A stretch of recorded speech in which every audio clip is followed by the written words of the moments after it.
Hello viewers. स्वागत है आप सभी का मेरे यूट्यूब चैनल स्कूल ट्यूशन गुरुजी में। आज हम बात करेंगे क्लास 6 to 8 की वर्कशीट के बारे में, जो कि 21 अगस्त या 21 अगस्त के लिए जारी की गई है। यह है वर्कशीट 41 या कार्यपत्रक 41। यहाँ पे बच्चे अपना नाम लिखेंगे और यहाँ पे अपने कक्षा अध्यापक का नाम लिखेंगे। जैसा कि आप देख सकते हैं, ये जो वर्कशीट है ये हिंदी की एक्टिविटी बेस्ड वर्कशीट है। इसमें हमारे स्वतंत्रता दिवस के बारे में कुछ बातें कही गई हैं और कुछ बातें बताई गई हैं।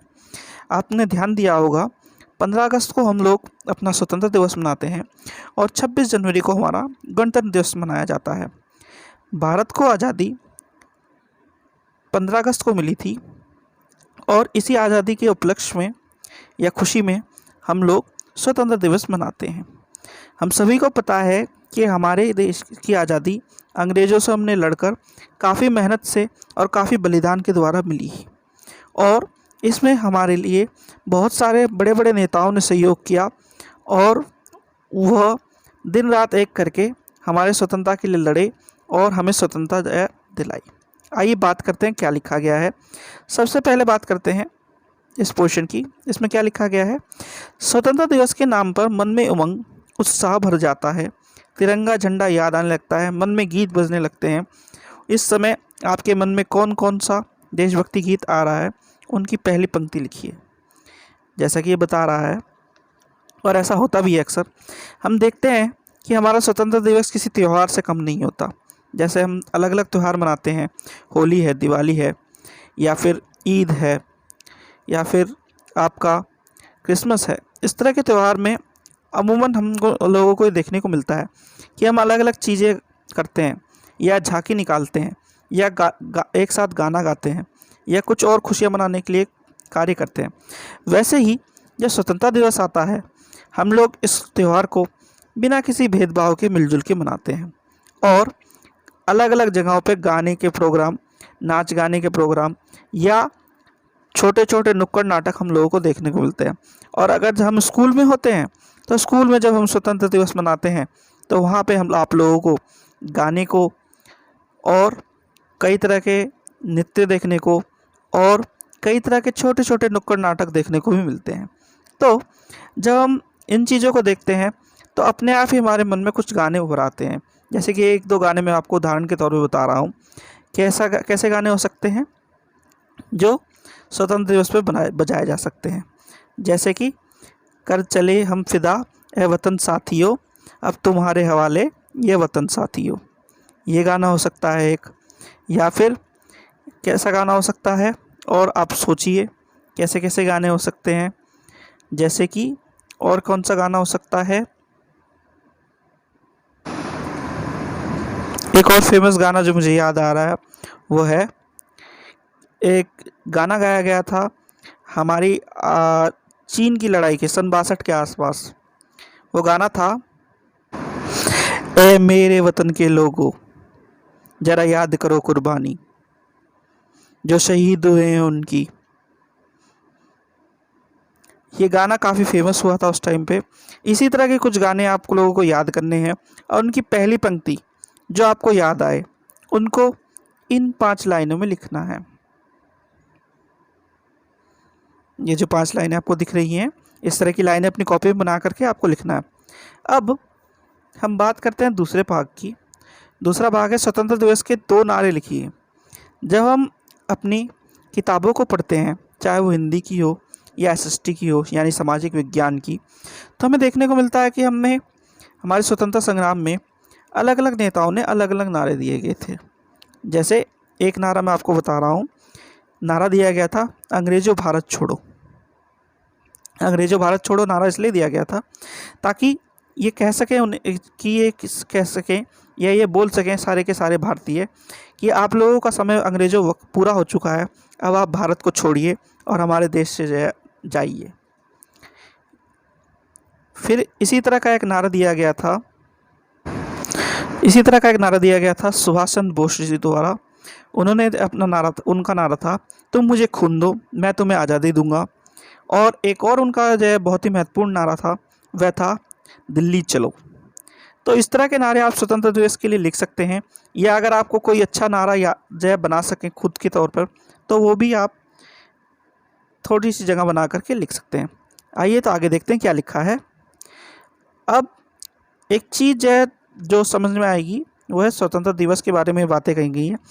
तो आप कोशिश करिए कि एक छोटा सा जो है 10 लाइनों का या 5 लाइनों का एक छोटा सा निबंध लिखिए, जिसमें आप स्वतंत्रता दिवस के बारे में महत्वपूर्ण बातें, जैसे कि ये 15 अगस्त को मनाया जाता है, इसे इसलिए मनाया जाता है क्योंकि इस दिन हमारी आज़ादी मिली थी, और बाकी सब बातें जो कि महत्वपूर्ण हो उसे लिखें।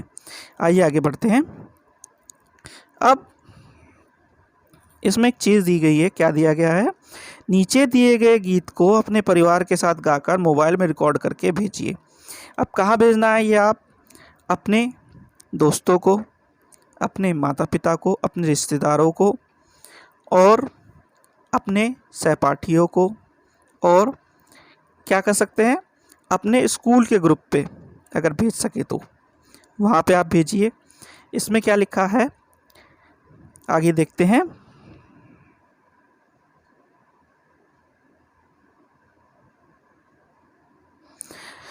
मन समर्पित तन समर्पित और जय जीवन समर्पित, चाहता हूँ देश की धरती तुझे कुछ और भी तू।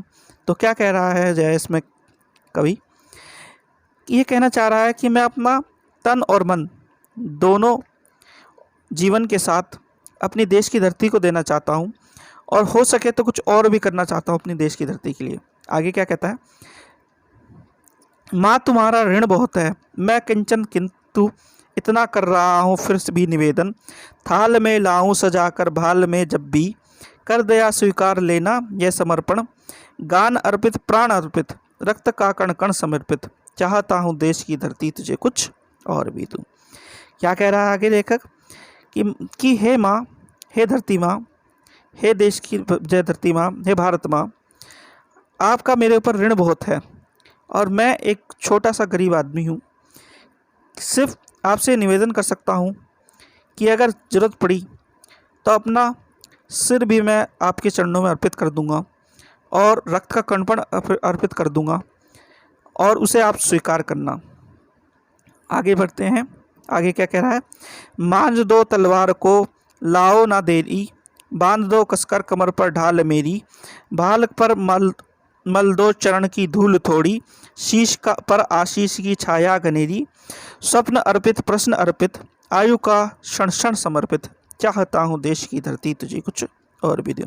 और अंत में क्या कहता है वो कि मैं अपने दोनों हाथों से तलवारों के द्वारा तलवार को ले जा कर के लड़ूंगा, और कमर पर कसकर मेरे ढाल बांध दो, थोड़ी सी चरणों की धूल मेरे माथे पर लगा दो, और मुझे अपना आशीर्वाद दो, ताकि मैं आपकी रक्षा कर सकूं, और जितना हो सके आपके लिए सेवा में समर्पित हो सकूं। ठीक है बच्चों, इसे ध्यान से जो है पढ़िएगा, समझने की कोशिश कीजिएगा, और जो मैंने बताया आपको मोबाइल में रिकॉर्ड करने की कोशिश कीजिएगा। ऐसे ही आगे बढ़ते हैं। आगे क्या दिया हुआ है? आगे ये जो पोर्शन दिया है इसमें कुछ चित्र दिखाई दे रहे हैं आप लोगों को। तो ये क्या कह रहा है? ऊपर दिए गए विभिन्न स्वतंत्रता सेनानियों के चित्र हैं, उनको पहचानते हुए उनके नाम लिखिए। अच्छा, एक चीज़ समझ लीजिए, ये वैसे भी एक्टिविटी बेस्ड वर्कशीट है हिंदी की, तो मैं आप लोगों को कुछ चुनिंदा लोगों के नाम बता रहा हूँ, बाकी लोगों के नाम आप खुद लिखिएगा। जैसे कि सबसे पहले जो दिखाई दे रही हैं ये है झांसी की रानी लक्ष्मीबाई जी। उसके बाद ये हैं मंगल पांडे जी। अब ये जो दोनों नाम मैंने आपको बताए हैं, आज़ादी की पहली लड़ाई जिसे हम 1857 की लड़ाई कहते हैं, उनमें इन दोनों नेताओं का या इन दोनों लोगों का बहुत बड़ा सहयोग है। कोशिश करिएगा अगर आप पढ़ सकें इस बारे में अपनी किताबों में तो पढ़ने की कोशिश कीजिएगा। आगे बढ़ते हैं।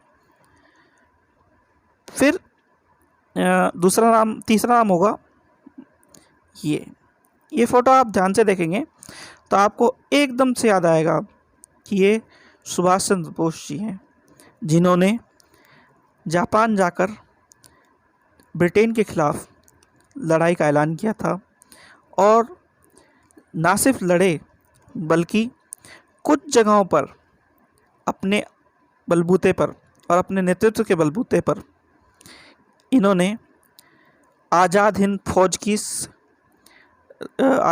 की सरकार का भी निर्माण किया था। आगे बढ़ते हैं। ये है भगत सिंह, जिनको अल्प आयु में फांसी दे दी गई थी। इनके बारे में कोशिश कीजिएगा, आप ज़रूर पढ़िए। और ये हैं हमारे राष्ट्रपिता महात्मा गांधी। आप लोगों को हर जगह राष्ट्रपिता महात्मा गांधी के बारे में पढ़ने को लिखने को मिलेगा। ये एक आदर्श नेता हैं, इनके बारे में आप जितना पढ़ सकें उतना अच्छा है। ये हैं